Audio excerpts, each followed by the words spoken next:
Boa tarde, pessoal. O tema que a gente escolheu hoje foi mulheres no setor de criação e desenvolvimento de produtos. E, Dudu, pode sair. A gente escolheu esse tema porque a professora abordou em 3 aulas diferentes sobre essa questão de o setor de tecnologia não ter muito envolvimento da mulher na criação e desenvolvimento mesmo. Os produtos são pensados em sua maioria, né, somente para usabilidade dos homens. Então a gente falou, vamos trabalhar com esse tema, só que a gente também aprendeu com a Nayane que a gente tem que ter a representatividade no grupo, né? O grupo são compostos por 4 caras e a gente falou, a gente tem que chamar uma especialista mulher para falar com propriedade sobre o tema.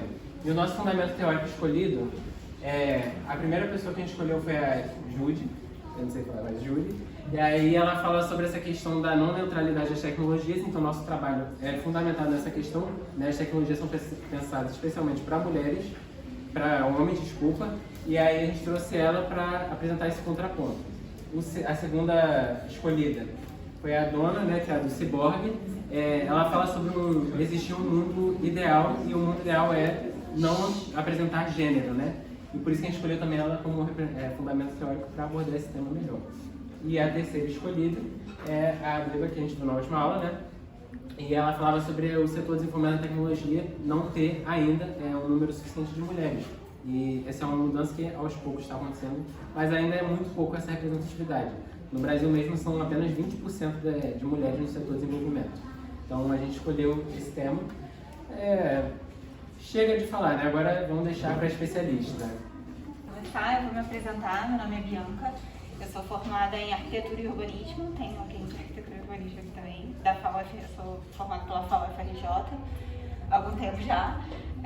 Migrei de área, me formei como arquiteta, trabalhei como arquiteta há muito tempo, migrei de área para design gráfico e entrei no mundo da tecnologia como design de interfaces, designer de interfaces, né? Eu era UX e UI e dentro da tecnologia eu migrei mais uma vez de carreira para gestão de produto, né? Ainda é uma área de dentro da tecnologia e ela é basicamente a interseção entre todas as disciplinas que acontecem para desenvolver o produto. Então eu olho o negócio, eu olho tecnologia e eu olho o sucesso do cliente, se aquilo está sendo rentável para o negócio, né? Pode passar. E eu queria começar com essa pergunta, sim ou não, bem rapidinho, levanta a mão, quem acha que o futuro é feminino? Quem acha que sim, levanta a mão. Eu botei essa pergunta no Instagram um tempo atrás, porque eu vi essa pergunta numa palestra, e a palestra foi um surto, mas essa pergunta ficou na minha cabeça, e eu botei no Instagram e foi um pouco polêmica. A maioria, igual aqui, respondeu que o futuro era feminino, e 4 pessoas responderam que não. E aí, que não achavam que o futuro era feminino. E aí eu fui perguntar para essas 4 pessoas o porquê que elas achavam que o futuro não era feminino. E basicamente o discurso era muito parecido sobre como que as pessoas acreditavam que o futuro deveria ser igual e não masculino ou não feminino, e como que a gente não deveria trazer essas questões e etc. E obviamente que quem votou que era feminino acredita em todas as pautas feministas. Eu me considero uma pessoa feminista, mas eu não acredito que o futuro seja feminino. Por isso que eu acho essa pergunta tão incrível. Porque eu acho que o futuro ele não é feminino porque ele não pode ser, né? E aí, só pra provar um ponto, pode passar. Eu perguntei pro ChatGPT quais eram as 10 top empresas de tecnologia do mundo. E aí aqui de 2021, porque eu não pago o ChatGPT, então a base dele é de 2021, mas essas são as 10 top tech companhias do mundo em 2021. E tem um monte aqui que eu não preciso nem apresentar, que vocês sabem. E esses são os CEOs dessas empresas. E aí eu só perguntei quem que é, só procurei os CEOs de cada uma delas. A IBM tinha uma mulher como CEO e eu estava muito animada, mas no ponto que eu fui fazer essa pesquisa já não era mais, era um homem de novo. E aí beleza, pode passar. Eu perguntei para o ChatGPT as top 10 empresas de tecnologia no Brasil. Tem algumas também que vocês conhecem, a Movile, ela é responsável pelo iFood e por alguns outros de pagamento. A Seik é onde eu trabalho hoje, é uma empresa que não é tão conhecida, mas ela está por trás da tecnologia de muitas empresas que talvez vocês lidem todos os dias. A B2W, ela é responsável pelas Americanas, pela Magazine Luiza e todo o e-commerce. Trabalhei na Stone também, então eu fiquei feliz de ver 2 empresas que eu trabalhei nas top 10 companhias. E aí eu fui ver os CEOs dessas empresas. E todos eles também são homens, coincidentemente ou não. Então, assim, o futuro tem sido definido, né? Aqui a gente está num curso super inovador, né? Uma cadeia nova, As empresas de tecnologia estão definindo o futuro, então hoje em dia tudo que a gente faz existe um produto digital, seja do Uber, do iFood, do Netflix. O aplicativo de banco que a gente usa são todas coisas do futuro, né, que estão sendo definidas por empresas gerenciadas por homens. E não é que não tenham mulheres nesses times, não é que tenham mulheres nessas lideranças, mas é como o Matheus falou. O número de mulheres na tecnologia é de 25% hoje, e em cargos de gestão esse número é menor ainda. Pode passar. Então, estamos no mundo masculino. É isso que está acontecendo, e o futuro tem sido definido pelos homens desde a década de 60, quando James Brown fez a música, até desde antes, né? Os homens que têm definido todas as coisas, e por isso que eu acho que o futuro, eu entendo quando as pessoas falam que acham que o futuro tem que ser igual, e a gente não quer defender uma pauta de que as mulheres têm que definir o futuro, mas para ele ser minimamente igual, falta muito feminino nesse masculino aí, né? Então, pode passar. Eu vou trazer aqui alguns casos que o Marcos me pediu para trazer, casos da minha carreira. Então é um momento fofoca agora, né? Eu tenho um monte, mas eu trouxe só alguns, porque a gente só tem alguns minutos. Então eu comecei na arquitetura e não tive problema de ser homem e mulher, porque na arquitetura eu acho que a carreira de arquiteta, todo mundo já espera que a mulher seja arquiteta, então não tem problema. Talvez, se quando eu decidi fazer a faculdade eu falasse que eu queria fazer tecnologia, talvez eu tivesse algum problema, mas a arquitetura eu não tive. Trabalhei em escritórios de homens e mulheres, arquitetos e arquitetas, todos eles super competentes e super respeitados. Eu tinha problema com o ego, mas isso é uma outra história. E migrei para design, e quando eu migrei para design, eu também não tive muito problema, porque todo mundo espera ter uma mulher numa carreira, né, numa área de design. Mas eu comecei a ouvir algumas coisas de a Bianca vai deixar aquilo ali bonito. A gente vai fazer aqui as partes difíceis e técnicas, e a Bianca vai botar uma cor e vai deixar aquilo bonito. Sendo que no design existe muita técnica, muita pesquisa, existe tanta coisa tecnologia quanto, e que não é, né, e que é meio deixado de lado.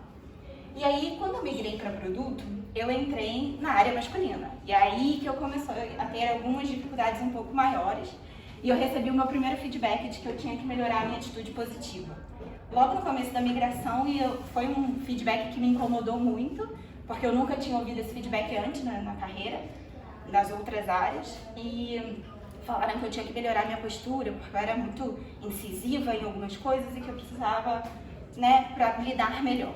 E aí eu tinha um par nessa época, ele era o líder técnico, então a gente tinha as mesmas responsabilidades e as mesmas exigências no trabalho. Ele olhava toda a parte técnica e eu olhava a parte de negócio, então todas as decisões e definições do produto a gente tomava junto. Ele tinha um time, eu tinha uma liderança por influência, como eles falavam, de 2 pessoas. Ele era líder técnico da carreira e ele ganhava como líder técnico, eu era analista pleno de produto. Então, hoje, quando a gente discute desigualdade de salário no meio, né, do trabalho em geral, a gente está considerando mesmos cargos e a gente já vê um número absurdo. Imagina os casos tipo esses meus que a gente não vê, de ter a mesma exigência, a mesma cobrança, e ainda assim eu não tinha o cargo, porque eu tinha que melhorar minha atitude positiva. E tem um último ponto, que é uma história mais bizarra, que aconteceu. A mulher no meio precisa muito de uma validação masculina sempre, né? Então eu estava nessa empresa, a gente tinha um trabalho com um consultor, e ele era uma pessoa mais idosa, assim, né? Mais de idade e tal, um pouco mais tradicional. E ele só não falava comigo nas reuniões. E eu era a pessoa que estava à frente do produto, eu era a pessoa responsável pelo produto, e eu precisei que o meu gestor chegasse para ele e falasse: querido, não, preciso que você responda a Bianca nas reuniões, porque era um caso surreal de eu falar as coisas, e ele: não, porque a Bianca, você pode falar com esse meu par, né? Você pode pedir para a Bianca fazer tal coisa, e eu estava ali, né? Então eu precisei ter um homem para me validar no meu trabalho. Então a mulher acaba caindo nessas situações de precisar dessas validações e de ter que parar com esses desafios. Pode passar mais. E aí no final, na última aqui, eu caminhei-me para um burnout, né? Pandemia, e eu estava trabalhando muito, e enfim, não tendo o reconhecimento que eu queria no trabalho, por conta de todas essas coisas. E apareceu um cargo de promoção e falaram: cara, agora a gente tem essa vaga aqui que é de uma coordenação, e aí colocaram um homem no lugar. E era um cara muito querido, assim, ele estava tentando muito me ajudar, mas ele não entendia nada do negócio, ele tinha menos tempo de empresa do que eu, menos tempo de carreira do que eu, e ficou um caos para mim, porque eu tinha que explicar para ele todas as minhas decisões, porque ele estava tentando entender as minhas decisões e eu estava precisando de novo de uma validação de alguém que não estava entendendo do negócio. E, enfim, obviamente, caminhei para sair da empresa, falei, cara, não dá. Só quando eu vi esse slide nessa palestra da CIT que eu me dei conta de tudo aquilo do slide anterior que tinha acontecido comigo, porque até então eu ficava me questionando o porquê que eu não tinha o reconhecimento que eu queria, eu tinha promoção, mas eu não tinha o reconhecimento que eu queria, se era o problema comigo, e aí que eu comecei a cair a ficha de tipo, não, realmente eu estava numa área totalmente masculina e essas coisas com certeza impactaram. E trazer 3 exemplos aqui, que acho que a lição mais importante é que não existe inovação sem diversidade. Para mim, é a frase básica da tecnologia. A gente perde muito quando a gente não tem times inovadores, times diversos. A gente perde muito quando não tem times inovadores, diversos, né? E aí eu trouxe um exemplo, eu li um artigo de uma mulher falando sobre... Ela estava grávida e ela baixou um desses aplicativos. Isso aqui é só de exemplo, mas ela baixou um aplicativo desses que você acompanha a gestação e ela perdeu o bebê em algum momento. Então ela tinha os acompanhamentos ali e no momento que ela perdeu o bebê, ela não tinha lugar nenhum para ela falar que ela perdeu um bebê. E ela continuava recebendo as notificações, ela continuava recebendo os e-mails numa situação dessa e ela não tinha lugar nenhum que pudesse parar de receber. Aquilo foi um trauma para ela, porque imagina você acaba de perder o filho e continuar recebendo. E essa é a responsabilidade das pessoas de produto, das empresas que estão definindo o futuro e de como isso afeta a nossa vida. E como que seria importante ter alguém, uma mulher nesse lugar, na construção desse produto, trazendo um ponto de vista que ninguém ali pensou. E que tudo bem, a pessoa não tem que pensar. Mas você está lidando com vidas com outras pessoas, né? Então, esse é um caso importante. O outro ponto é o tradutor do Google, né? Que acho que um pouco isso que o Matheus abriu sobre como a gente não está livre dos vieses, né? E é como a tecnologia também não está. Se você botar no Google Tradutor uma frase sem gênero em inglês, né? Let's go see the doctor. Não tem gênero nenhum. O Google Tradutor traduz para vamos ver o médico, né? Mas se você mudar a frase e botar let's go see the nurse, o Google Tradutor vai traduzir para vamos ver a enfermeira. Porque espera-se que um homem médico seja um homem e que a enfermeira seja mulher, né? Voltando na questão dos vieses, daquilo que a gente falou sobre carreiras e expectativas de homens e mulheres, é onde que as mulheres podem estar ou não podem estar. E o último, que é o pior caso de todos, aconteceu na pandemia.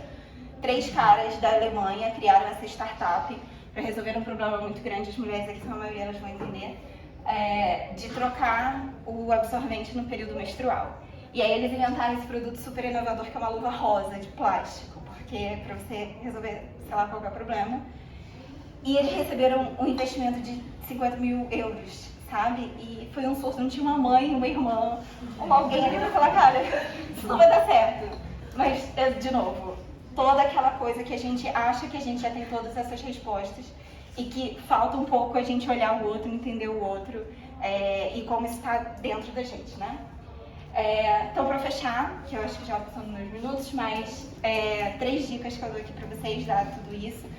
Tenham referências mulheres conscientemente, né? Eu sei que vocês podem falar, não, eu tanto homem quanto mulher, eu não ligo, mas sejam conscientes, tenham referências, consumam conteúdo de mulheres, valorizem as mulheres, porque elas com certeza lutaram um pouco mais do que os homens para estar onde elas chegaram. E aí, primeira referência que eu já deixo para vocês, vejam a Brené Brown, ela é muito maravilhosa. Eu amo tudo que ela faz e ela escreveu vários livros, ela é uma pesquisadora de social. E ela fala sobre como não existe empatia de eu me colocar no lugar do outro. Se eu viesse aqui dar uma palestra para vocês sobre como é ser negro no Brasil e ter questões de racismo, eu poderia ofender muitas pessoas porque eu não tenho esse lugar de fala. Eu venho aqui falar enquanto mulher, que eu posso falar, contar as fofocas da minha vida, como eu posso falar. E você também tem todo o direito de não acreditar, de falar, isso aí, você passou por isso, mas você não ganhou a promoção, não é porque era homem, porque era mulher. E você tem todo esse direito também, mas quando a gente pratica a empatia, é a gente escutar o que o outro está falando e mesmo que aquilo não bata em você, é você acreditar que aquilo bateu no outro, né? Ela fala que a empatia é você acreditar mesmo que aquilo não toque nada em você, né? Não é porque você não tem esse problema que esse problema não exista. Então, esse é um outro ponto, e consuma Brené Brown é muito boa. E preste atenção nos vieses, todo mundo vai ter um viés. A gente tem o nosso background, a gente tem a nossa história, a gente tem tudo que a gente passou. Então, a gente vai ter um preconceito, a gente vai ter uma disponibilidade para uma coisa ou para outra.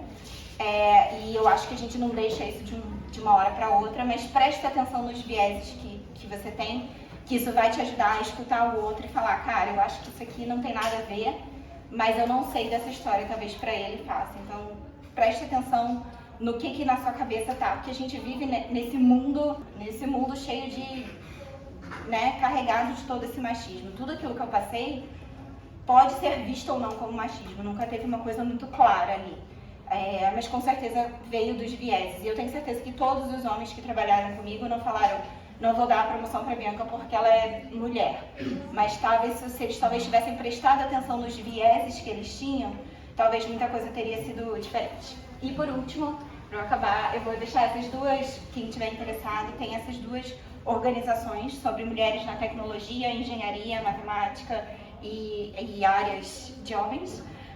O Women in Tech é um movimento global e eles têm incentivos, eles têm mentorias, eles têm várias coisas. E o Mulheres de Produto é daqui do Brasil, tem podcasts, tem cursos e mentorias também, muita mulher muito boa lá. E é isso, gente. Muito obrigada. Obrigada, Matheus, por me convidar. Obrigada, Bia, por me receber. Obrigada, gente, por me ouvir. E até o próximo vídeo.